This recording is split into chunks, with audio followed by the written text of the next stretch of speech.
Just wanted to make a quick video, let everybody know that, I'm not abandoning my Rebuilding America foundation right now that I'm trying to build from the ground up. But it's just, if nothing else, it's just going to be sitting there idle for a couple months. I'd like to think in a month I could start doing something with it, but I don't know. I have a feeling that I'm not going to be able to do anything with it even through the summer. I have a feeling that, it's not going to... I have a feeling people are going to be in for a rough time. It's not...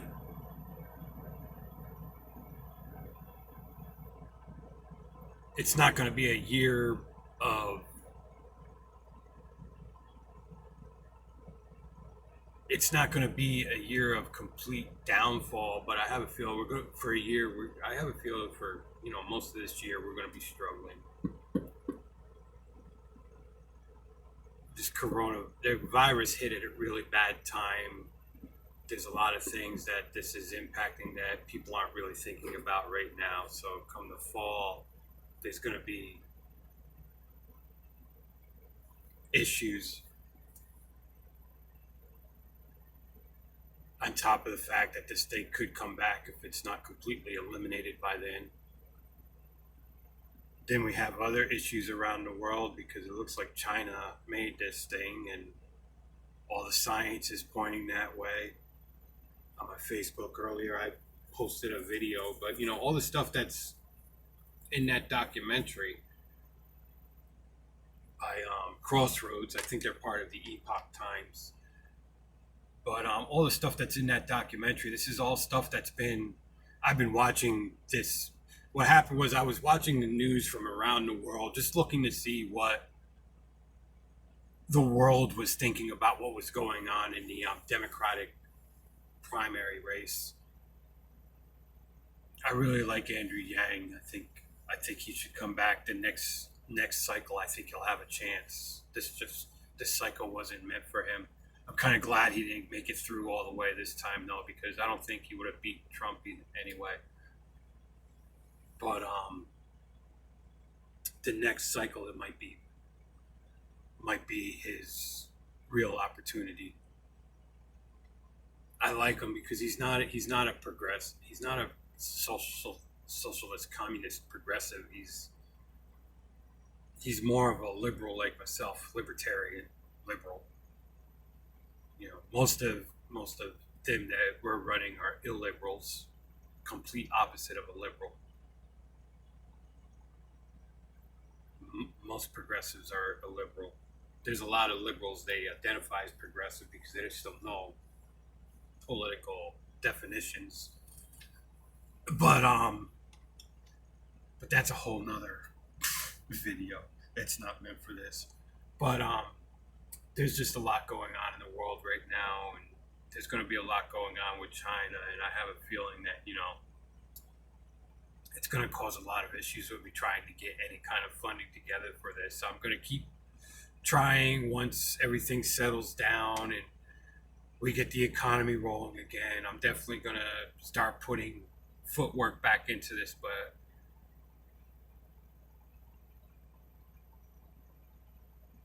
hopefully, I hope, the people that they've already got things established that, they're going to be able to weather this. That guy out there in California that does them tiny houses, man, he does a great deed, and I see a really rough year for him coming. I see a rough year for anybody that does anything for the homeless. I see a rough year. I mean, I'm sure there's going to be a lot of federal help, but as far as the private side, it's going to be really rough for people. I know these next 2 months, this past month and the next month coming, it's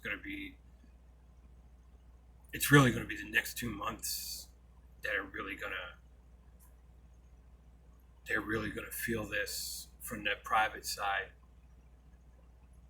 Because, this last month they made it through on, they were still riding collections from the previous month, and So this next month is where they're really going to see the people are really going to realize how bad this really hit Main Street America. This has been a big deal. This has really been a big deal. And there's still a lot to come out of this because there's I grew up in the Cold War era, so there's things that I'm watching right now that I see them through a lens that there's a lot of people out there that see what I'm seeing and they see it through the same lens as me, but for our younger generation, mid 30s and younger, they really don't understand what a lot of us are looking at right now. So, and it's understandable. They didn't grow up in the Cold War, so they don't understand what some things that are happening right now that just looks like background noise in the news, but it's what we call chatter, and it's a lot of chatter, and it's nerve wracking for anybody from my generation or older. It's really nerve wracking because we're the ones we grew up in the Cold War. We understand a lot more deep down about what's going on. When we watched the wall come down, the world changed, and millennials grew up in a world completely different than any of us. I mean,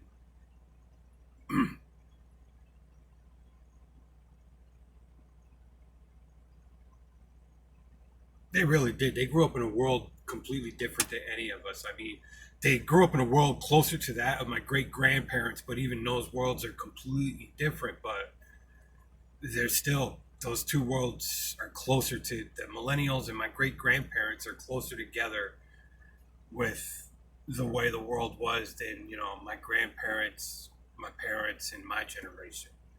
Because we all grew up through the Cold War and the aftermath of World War II. And we grew up in a very different world than millennials. When the wall came down, the world changed.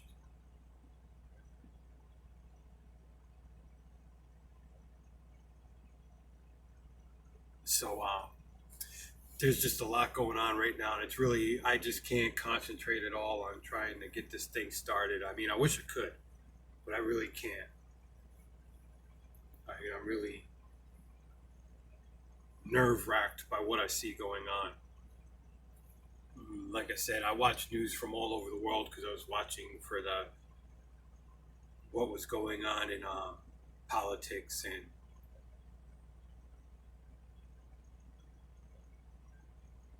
it's been in the news in other countries, and scientists have been coming forward, and other news outlets before it started hitting here in America, even that that this was manufactured. This is a manufactured virus, and it all comes down to it's all scientific stuff, but it comes down to a simple, basically a gene. It's basically a gene that's in the virus that goes back to the bat, and that's why they said it came out of the Wuhan cold wet market, which there was no bats in the wet market. That's one of the things that people don't realize. That was one of the lies by the China by the Chinese Communist Party. There was no bats sold in that wet market. But the thing is, because of that gene, the gene is 100% intact, and because the gene is 100% intact, scientists know that it didn't jump species. It was manufactured, and there's going to be a lot. China's got a lot to answer for.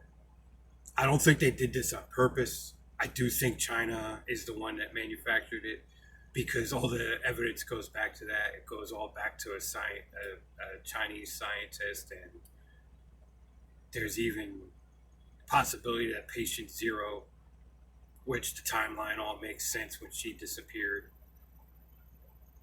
and it's just everything just keeps pointing at China and that this is manufactured, and the world is screaming for accountability from China. MSNBC is screaming for accountability from Trump, and they want to hold the United States, France, Italy, Germany, Japan, Taiwan, Australia. They want to hold every country responsible for believing the lie that China told us, instead of being out there calling for China to be held responsible like every other country in the world. Even Iran is on our side. When Iran is on your side, you have to question, are you on the right side? I mean, Iran is on the side of the world against China right now. I mean, it's that bad. Everybody knows this. Everything is pointing to China, and that this was it. And so, there's just a lot going on, and I'm really stressing it, and I'm paying a lot of attention to it. I'm paying a lot of attention to other things that are going on, and I'm worried a lot about a lot of other people too. I mean, I got from my marriage, my ex-wife is from England, and we got two stepchildren and a grandchild in England, and fortunately they're all doing well. And one stepdaughter has diabetes, but fortunately she's doing everything she's supposed to be doing, keeping away from everybody. She's got herself, I feel really bad for her, but she's got herself isolated from everybody and everything, so she's safe. And my brother, he's got lupus, and he's staying away from everybody the way he's supposed to be doing, so they're all safe. My daughter's in New York City, in the heart of this all, and that's nerve-wracking, but she's okay. She's boy trouble. Let me tell you, when you're a dad and your daughter's got boy trouble, man, it's in some ways that's more nerve-wracking than what's going on with China. but but yeah, it's just, I'm worried about everybody. My girlfriend was sick. She's had it, and she's getting better now. She's to the point now where she's got that wet mucousy cough, which means that she's probably got the virus itself kicked out. She's probably got the flu now that she's fighting off. But she did have that really bad dry cough for a while there. Some of the other symptoms, I had it, but I think I caught it out here on the road. I don't know. I might have caught it when we were up in North Carolina to see her sister, because I got sick shortly after that. I got sick about 2 weeks after that, so I might have actually caught it while I was home when we went to see her sister, or somewhere in between during them travels. I might have actually caught it, because they say it takes 2 to 3 weeks to incubate. So, and at the time though, they didn't know, this was all just starting when I had it, and so I thought I just had a flu with a light touch of pneumonia, because I've had pneumonia before and I know what pneumonia is, and it wasn't really bad, and I knew how to, there's the trick you do with your finger. And so, I knew that it wasn't killing me, that it wasn't a real heavy pneumonia, so I didn't hospitalize myself for nothing. I just dealt with it, a lot of vitamin C, a lot of soup, a lot of liquids, a lot of things with vitamin packed foods, and just muscled my way through to get better naturally. I don't like medicine. I use medicine as little as possible. But I didn't know that's what it was, because at that time this was still, I had heard about it in the news from other news outlets throughout the world, and was hearing a little bit about it here, but it just, it wasn't that big of a outbreak yet where it even made the connection, because I don't even think we had our I think that's when we just only had our first confirmed case here in the United States even. And that was a flight that came in. Nobody even realized that anybody here in America was already sick. And then a couple days later, we realized, that big outbreak in Washington, and so people were already sick when that first case flew into America. People in America were already sick; it was already here. It's one of the things that people don't realize. It was already here when the first case was confirmed to fly into the States. It was here. So it's been a lot going on, and so it's just,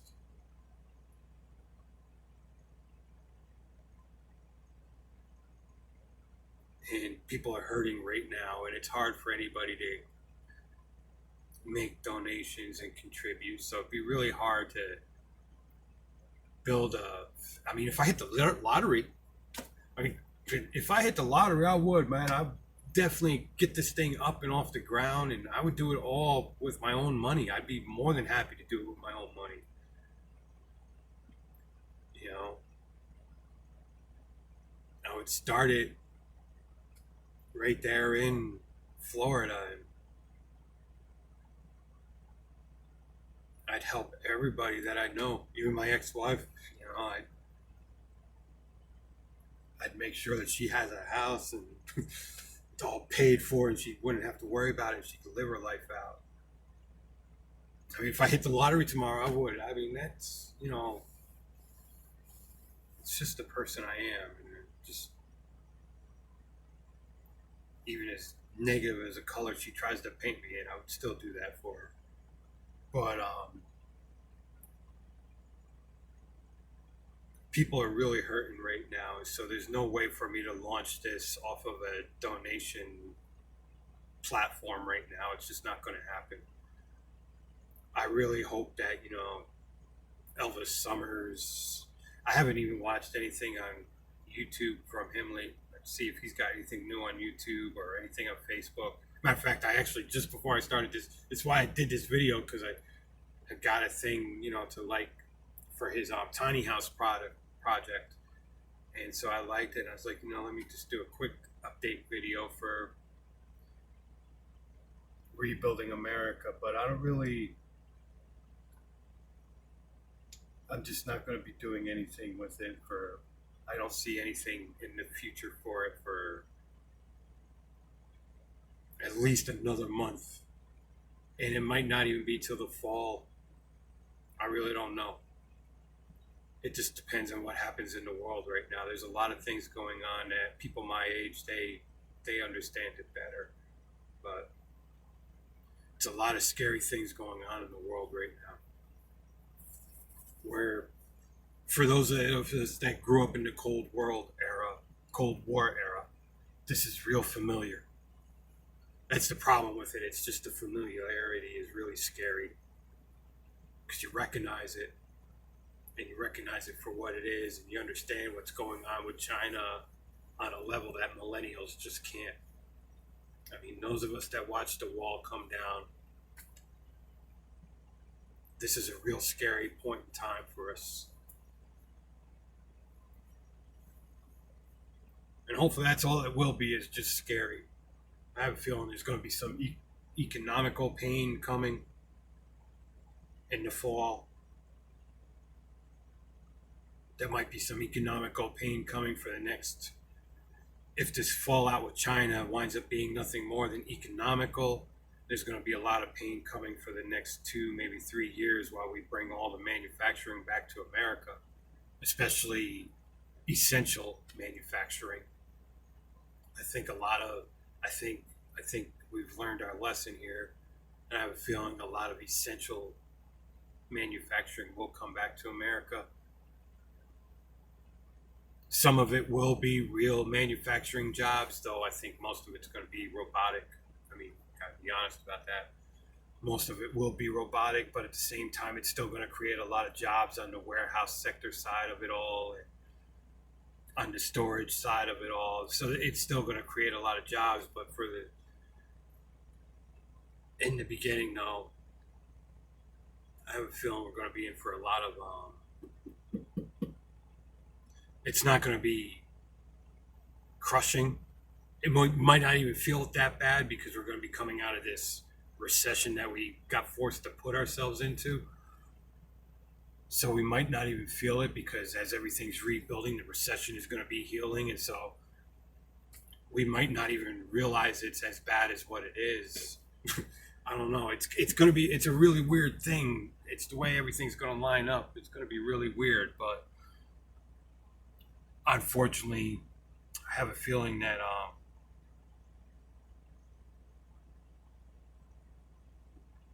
anything that runs on donations, though, everybody's going to be feeling the pain. Everybody will be feeling the pain for the next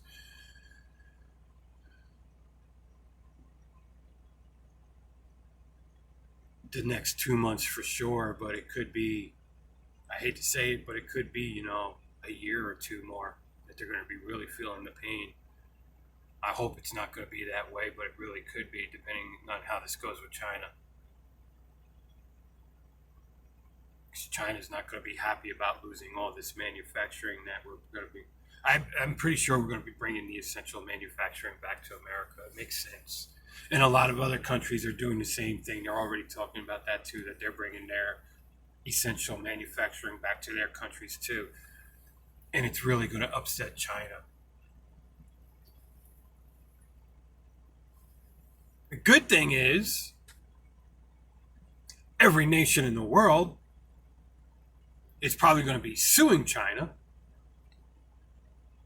And since every nation in the world is going to be suing China, whatever every nation in the world wins, they're going to be able to get that deducted from their debt to China, which is a great thing. The UK is talking something like $6 trillion. I mean, when you're talking money like that, spread across the UK, that gets any country involved with the UK that has debt with China, that's going to wipe their debt away.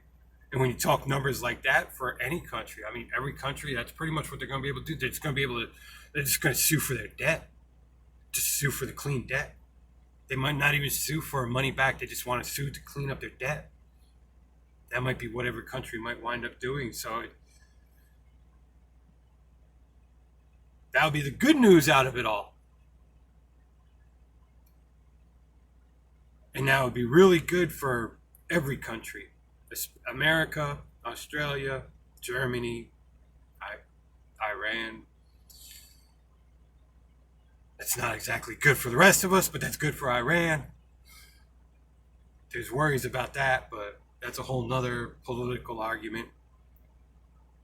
There's reasons why people should be concerned about Iran being on our side, but we need them on our side, and it's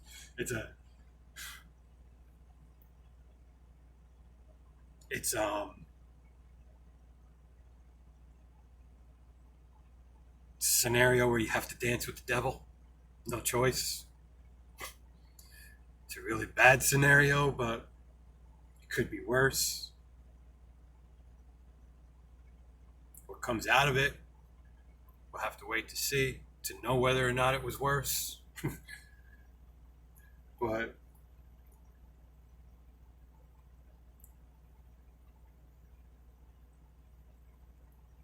it's going to be a very interesting year.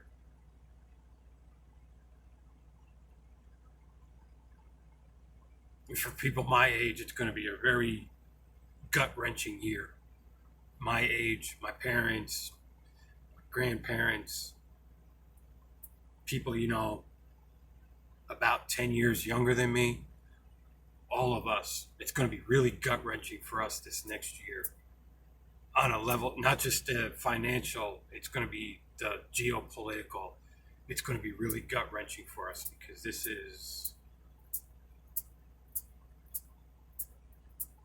we're going back into an environment that's pre-Cold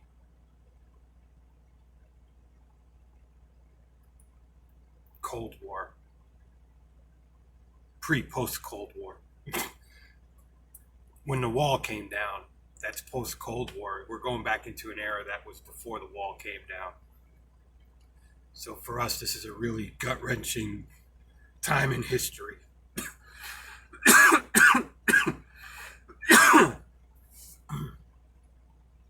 And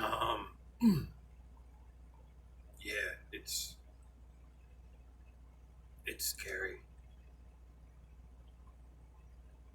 But we'll see what happens. And I hope everybody the best of luck.